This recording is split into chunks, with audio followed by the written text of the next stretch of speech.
A ideia não está algo de hoje, sino está data de décadas atrás e queda sempre na ideia de um governo para outro. Sin embargo, durante o gabinete Mike Eyman a tomar a decisão de construir um edifício novo banda de nosso hospital e renovar o edifício existente.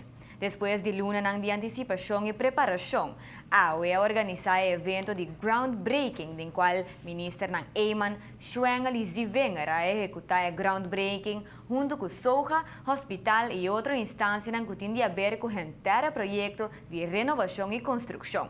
Na turta papel de um projeto de 250 milhões de florins, que dura 4 anos largo de construção.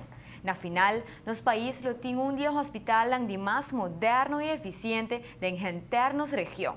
Na nossa edição de Javierna, nós temos mais informação e explicação do projeto aqui, considerado como o projeto de construção de mais grande da última década aqui, que sem dúvida tem uma influência positiva na nossa economia também.